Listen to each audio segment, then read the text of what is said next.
حضرت اویس قرنی کو آپ جانتے ہیں؟ یہ اویس قرنی کون ہے؟ توجہ فرمائیں، یہ حضرت اویس قرنی کون ہے؟ حضرت اویس قرنی کا مرتبہ کیا ہے؟ اللہ کے رسول مصطفیٰ جان رحمت غیب دا نبی صلی اللہ علیہ وآلہ وسلم نے ارشاد فرمایا، اے علی، اے عمر، میرا یہ جبہ لے جانا اور میرے اویس کو دینا، وہ یمن میں رہتا ہے، وہ قرن میں رہتا ہے، اور اس کو لے جا کر کے یہ جبہ دینا، اور جب وہ جبہ دینا اس کو میرا سلام کہنا، اور اس سے کہنا کہ وہ جبہ پہننے سے پہلے میری امت کے لیے دعا کرے، اگر وہ دعا کرے گا تو اللہ میری امت کو بخش دے گا۔ اب آپ حضرت اویس قرنی کا مرتبہ تھوڑا معلوم کیجئے کہ جس کے پاس دعا کروانے کے لیے رسول اللہ صلی اللہ علیہ وسلم اپنے صحابہ کو بھیج رہے ہیں، علی مرتضیٰ جیسے صحابی کو، فاروق اعظم جیسے صحابی کو بھیج رہے ہیں، یہ علی پاک سے ان کا مرتبہ بڑا نہیں ہے، فاروق اعظم سے ان کا مرتبہ بڑا نہیں ہے، رسول پاک سے کسی کا مرتبہ بڑا نہیں ہے، لیکن حضور علیہ السلام کیوں بھیج رہے ہیں؟ اس لیے کہ حضور کے علم میں یہ بات تھی کہ کبھی کوئی شخص تو تقریر کرے گا کہ ولی کے شہر کی طرف یا ولی کے آستانے کی طرف سفر کرنا ناجائز و حرام ہے، تو حضور نے کہا عمر اور علی جاؤ مدینے سے لے کے یمن تک کے ولی کی چوکھٹ تک سفر کرو، تاکہ ولی کی چوکھٹ تک سفر کرنا علی و عمر کی سنت ہو جائے، اور پھر علی مرتضیٰ اور مولائے کائنات صرف اپنی مرضی سے سفر نہیں کر رہے ہیں بلکہ حضور کے حکم سے سفر کریں۔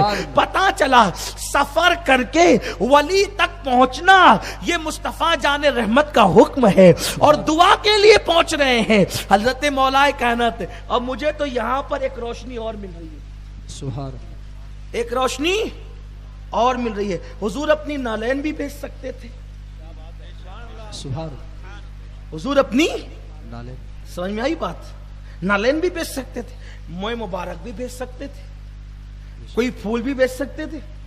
جبہ کیوں بھیجا؟ اس لیے کہ جبہ کپڑا ہے اور وہ جیتے جی پہنتے ہیں، تو اشارہ مل گیا۔ کیا ملا؟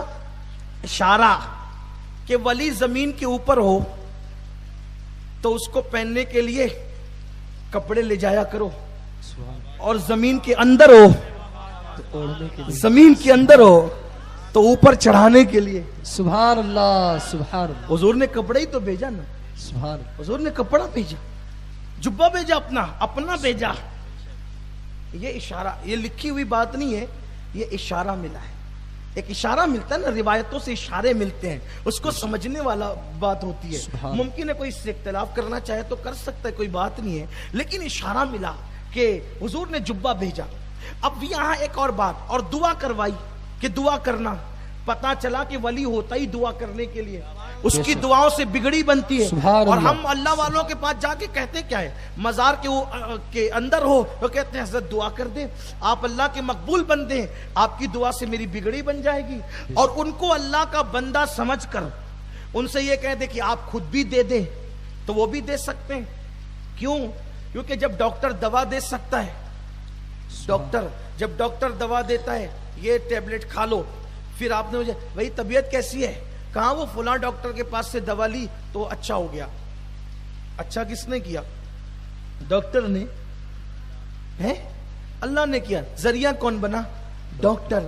تو جب ڈاکٹر ذریعہ بن سکتا ہے تو ولی ذریعہ نہیں بن سکتا؟ بے شک، بے شک۔ ڈاکٹر زیادہ عزت والا ہے اللہ کے نزدیک کہ ولی زیادہ عزت والا ہے۔ تو یہ بات سمجھنے کی ہے۔ آپ کہتے ہیں یہ دنیا کی مثال دے کے مت سمجھاؤ، کہتے ہیں دنیا کی دے کے مثال سمجھانا یہ اللہ کی سنت ہے۔ جب اللہ نے مکڑی کے جالے کی مثال دی، جب اللہ نے مچھر اور مکھی کی مثال دی تو کافر کہنے لگے یہ کیسا اللہ ہے، یہ کیسا اللہ ہے، اتنی چھوٹی چھوٹی مثال دیتا ہے۔ تو اللہ نے فرمایا وہ تیری وجہ سے دیتا ہے۔ اللہ اگر اپنی شان کے مطابق کلام کرے تو تیرا باپ بھی سمجھ نہیں پائے۔ کیا بات ہے، سبحان۔ کیوں؟ کیونکہ اللہ جب کلام کرتا ہے تو کہتا ہے الف لام میم، سبحان اللہ۔ بتاؤ کیا سمجھے؟ ارے جب وہ الف لام میم والا کلام کرتا ہے تو جبریل بھی سمجھ نہیں پاتے، بے شک، تو کیسے سمجھ سکتا ہے؟ تو اس کا کلام الف لام میم ہے، تو سمجھ نہیں پائے گا۔ تو اب جو کلام جس کے لیے اتر رہا ہے وہی سمجھ نہیں پائے تو پھر کلام کا فائدہ کیا ہوگا؟ تو اللہ نے کہا وہ تیرے سمجھانے کے لیے مچھر مکھی اور مکڑی کے جالے کی بات کرتا ہوں، لیکن جب محبوب سے بات ہوتی ہے تو کہتا ہوں الف لام میم، یعنی تجھے سمجھانے کے لیے تیرے دماغ والی بات کرتا ہوں، اور محبوب کو جب بات کرتا ہوں تو ان کے شان کے مطابق بات۔ سبحان اللہ سبحان اللہ، یہ اللہ کی شان۔ تو دنیا کی مثال دے کے سمجھانا سنت ہے۔ تو عرض یہ کر رہا تھا میرے آقا صلی اللہ علیہ وسلم کے دیوانوں، آقا کریم صلی اللہ علیہ وسلم کا وصال ہو گیا، جبہ لے کر کے سیدنا مولا کائنات اور سیدنا فاروق اعظم حضرت اویس قرنی کے پاس پہنچے۔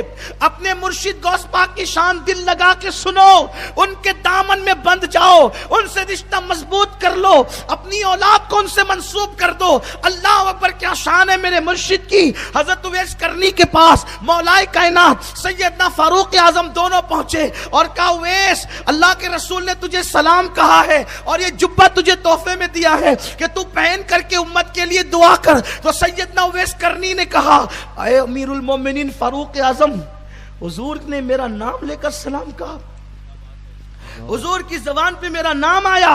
کہا ہاں تیرا نام آیا حضور کی زبان پہ۔ تو حضرت اویس قرنی جھوم گئے، سبحان اللہ، میرے یار نے میرا نام لیا، میرے محبوب نے میرا نام لیا۔ پھر کہا جب میرا نام آیا تھا زبان پہ تو کیفیت کیا تھی؟ کیسی کیفیت تھی بتاؤ نا۔ تو فاروق اعظم نے کہا اتنی محبت ہے تو ملنے کیوں نہیں آیا؟ ملنے آتا۔ عرض کی حضرت آپ نے تو ملے ہیں نا، یہ بتائیں کہ حضور کی بویں ملی ہوئی تھی کہ الگ الگ تھی؟ سبحان اللہ، آپ نے تو دیکھا نا حضور کو، مجھے بتائیں۔ فاروق اعظم رونے لگے، آنکھ میں آنسو آ گئے۔ فرمایا یہی تو بات ہے، میں تو نظر کے ڈر سے دیکھا نہ آنکھ بھر کے۔ سبحان اللہ سبحان اللہ، ارے خوشی میں دیکھا، غم میں دیکھا، جنگ میں دیکھا، امن میں دیکھا، گھر میں دیکھا، مسجد میں دیکھا، منبر پہ دیکھا، محراب میں دیکھا، نماز میں دیکھا، غیر نماز میں دیکھا، مینا کے میدان میں دیکھا، عرفات کے میدان میں دیکھا، وادی مزدلفہ میں دیکھا، مشعر حرام پہ دیکھا، ہر جگہ دیکھا۔ لیکن جب دیکھتا تھا شوق سے دیکھتا تھا۔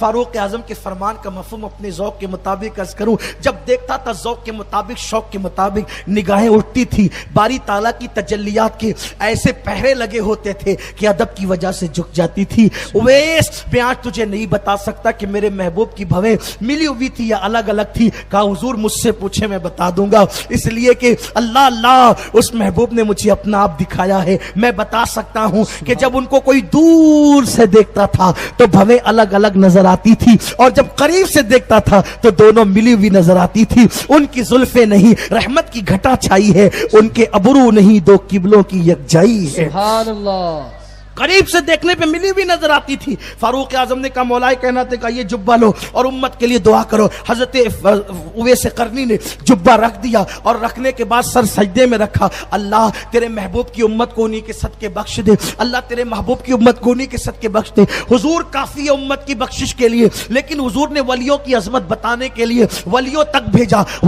بھیجا۔ حضرت اویس قرنی جبہ رکھ کر سر سجدے میں رکھ کے دعا کرے، اللہ میرے آقا کا واسطہ ان کی امت کو بخش دے۔ اللہ نے فرمایا اویس میں نے اپنے محبوب کی آدھی امت کو تیری دعا پہ بخش دیا۔ اویس میں نے تیری وجہ سے، تیری دعا سے اپنے محبوب کی آدھی امت کو بخش دیا۔ حضرت اویس نے عرض کی مولا جب آدھی بخش دی ہے تو آدھی کو اور بخش دے، آدھی کو اور بخش دے۔ جواب آیا اویس آدھی تیری دعا سے بخشا ہے اور آدھی کو عبد القادر جیلانی کی شفاعت سے بخشوں گا، آدھی کو عبد القادر جیلانی کی شفاعت سے بخشوں گا، وہ شفاعت کرے گا تو بخشوں گا۔ اویس قرنی نے جب پہلی مرتبہ میرے اور آپ کے مرشد ہم قادریوں کی پیر غوث العظم دستگیر کا نام سنا تو کہنے لگی اللہ یہ عبد القادر کون ہے؟ میں اس کو جا کر اس سے ملنا چاہتا ہوں کہ تو اس کی شفاعت سے بخشے گا، اس کا ذکر تو خود کر رہا ہے، میں ملنا چاہتا ہوں۔ وہ کہاں ہے مولا اس وقت؟ اللہ فرماتا ہے مقعد صدق عند ملک مقتدر کے جلووں کے اندر وہ موجود ہے۔ اللہ اکبر، وہ دنا فتدلّا فکان قاب قوسین او ادنا کے جلووں میں گم ہے، اس وقت وہ اس منزل پر ہے، یعنی اس جلووں کے اندر گم ہے وہ۔ اللہ اکبر، تو اللہ نے فرمایا اویس وہ جو میرا عبد القادر ہے نا، وہ میرے محبوب محبوب کی اولاد میں سے ہے, وہ میرا بھی محبوب ہے, میرے محبوب کا بھی محبوب ہے, اور وہ قیامت تک میرے بندوں کے لیے حجت ہے, دلیل ہے, میرے بندوں کے لیے دلیل ہے. اور اس کا مرتبہ یہ ہے کہ وہ جب آئے گا تو وہ ارشاد فرمائے گا کہ میرا یہ قدم ہر ولی کی گردن پر ہے, میرا یہ قدم ہر ولی کی گردن پر ہے. حضرت اویس قرنی نے کہا پھر کیا ہوگا؟ تو کہا جتنے ولی اولین اور آخرین ہیں اس کے آگے اپنی گردن کو جھکا دیں گے اور کہیں گے کہ ہماری گردن پر. تو حضرت اویس قرنی نے کہا مولا وہ جب کہے گا کہ میرا قدم سب ولیوں کی گردن پر ہے, وہ جب کہے گا, جب لوگ گردن جھکائیں گے اس کے قدم کے آگے اویس قرنی ابھی سے اپنی گردن, سبحان اللہ, سبحان اویس اللہ. قرنی ابھی سے اپنی گردن جھکا رہا ہے. تو جس کے قدم کے آگے اویس قرنی جیسوں نے اپنی گردن جھکائی ہے اسی کو غوث الاعظم دستگیر سبحان کہتے اللہ, ہیں. اور سبحان میرے اللہ. امام کہتے ہیں سر بھلا کیا کوئی جانے کہ ہے کیسا تیرا, اولیاء ملتے ہیں آنکھیں